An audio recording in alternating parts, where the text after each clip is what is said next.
মানুষ ইচ্ছা করলেই অনেক কিছু মনে রাখতে পারে, কিন্তু চাইলেই সব কিছু ভুলে থাকতে পারে না। শরীরের সবচেয়ে গুরুত্বপূর্ণ অংশ এবং দামি অংশটা হলো হৃদয়। সেখানে থাকার যোগ্যতা সবার থাকে না। প্রতিটা মানুষের লাইফে একবার হলেও মনের দিক থেকে আঘাত পাওয়া দরকার, তাতে তার কিছুটা হলেও শিক্ষা হবে।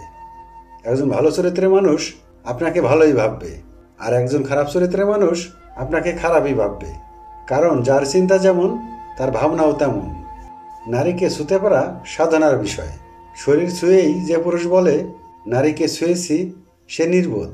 নারীর হৃদয় ছুঁয়েই তবে দেহ ছুঁতে হয়। শরীর তো ধর্ষকোষ হয়। পুরুষের ভালোবাসা পাওয়াও সাধনার বিষয়।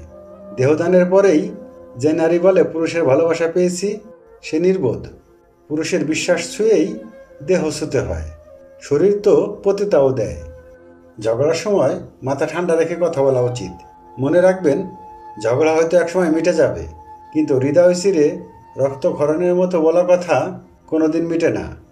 বউয়ের বাবার টাকায় কেনা মোটরসাইকেলে চড়ে শিক্ষা প্রতিষ্ঠানে আসা শিক্ষক ক্লাসে রিডিং পড়ায় যৌতুক নেওয়া সামাজিক অপরাধ। যে তোমায় ভালোবাসেনি সে অকারণে ছেড়ে যাবে। যে তোমায় ভালোবাসে সে হাজারটা কারণ দেখিয়ে থেকে যাবে। কাটার আঘাতে রক্ত ঝরে, আর কথার আঘাতে অশ্রু ঝরে। এটাই বাস্তব। আপনার জীবনে খুব কম মানুষই আসবে যারা আপনার মতো মানসিকতার। তাদেরকে হারিয়ে যেতে দেবেন না। এরকম মানসিকতার মানুষ পাওয়া ভাগ্যের ব্যাপার। পৃথিবীতে সব কিছু বুঝতে সময় লাগে, কিন্তু ভুল বুঝতে একটা মুহূর্তই যথেষ্ট। কিছু মানুষ তখনই একজন মানুষের সাথে বিশ্বাসঘাতকতা করে যখন দেখে মানুষটা তাকে অন্ধের মতো বিশ্বাস করা শুরু করেছে। খুব টেনশন করছো জীবনের দুর্গম পথ কীভাবে পাড়ি দিবে, তাই না? টেনশন ভুলে গিয়ে আস্তে আস্তে রবের নামে পথ চলো। দেখবে গন্তব্যে ঠিকই পৌঁছে যাবে ইনশাল্লাহ। কিছু একাকিত্বের কোনো নাম হয় না। পাশে সবাই আছে, অথচ নিজের বলতে যেন কেউ নেই। এই অনুভূতি কাউকে বলা যায় না, কাউকে বোঝানো যায় না। যে তোমার অপেক্ষায় থাকে তাকে অপেক্ষায় রেখো না, যত্ন করে আগলে রেখো। এখন আর কষ্ট পাই না। জীবনে পাওয়া প্রত্যেকটা আঘাতকে এক একটা শিক্ষা হিসেবে নিতে শিখে গেছি। সত্যি তো এটাই, আপনি সফল না হওয়া পর্যন্ত আপনার ব্যর্থতার গল্প কেউ শুনতে চাইবে না। সুন্দর ও স্বচ্ছ মানুষ তাকেই বলা যায় যে তার শত্রুর দুঃসময়ে বন্ধু হয়ে যায়। কাছের মানুষদের থেকে পাওয়া আঘাত সবসময় অপ্রত্যাশিত হয়।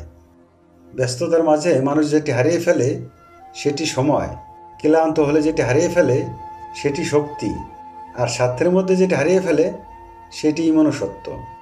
জীবনে আর যাই করো, অন্তত অনুরোধ করে তোমার জীবনে কাউকে থেকে যেতে বলো না। যে অন্যকে সম্মান করতে জানে না, তাকে আপনি সম্মান দিলেও সে সম্মানের মান বুঝবে না। আত্মীয়র বাড়ি থেকে অসুস্থ হলে আত্মীয় যদি তুলনামূলক আর্থিকভাবে অসচ্ছল হয়, তাহলে সে আত্মীয়র বাড়িতে যাওয়ার সময় আজে বাজে খরচ না করে তাদের হাতে কিছু টাকা দিন। কারণ তারা হয়তো লজ্জায় কাউকে তাদের অর্থের অভাবটা বুঝতে দেয় না। বাবা কখনো আমাদের হাত ছাড়েন না, তাহলে আমরা কেন তাদের শেষ বয়সে তাদের হাত ছেড়ে দেওয়ার জন্য ব্যস্ত হয়ে যাই? কারো মিষ্টি মধুর কথায় অল্পতেই নিজেকে জড়িও না, কারণ অবশেষে তারাই বিষাক্তের ছুরি মারে হৃদয়ে। জীবনে কাঁচামরিচের মতো কামব্যাক দরকার। হঠাৎ করে সবাই মূল্য বুঝতে শুরু করবে। কিছু মানুষ কখনোই ভেবে দেখে না তাদের আচরণে অপর মানুষটা কতটা কষ্ট পেয়েছে। তারা শুধু নিজের প্রয়োজনটাই বুঝে। সম্পূর্ণ ভিডিওটি দেখার জন্য আপনাকে অসংখ্য ধন্যবাদ। চ্যানেলটি সাবস্ক্রাইব করে আমাদের পাশেই থাকবেন।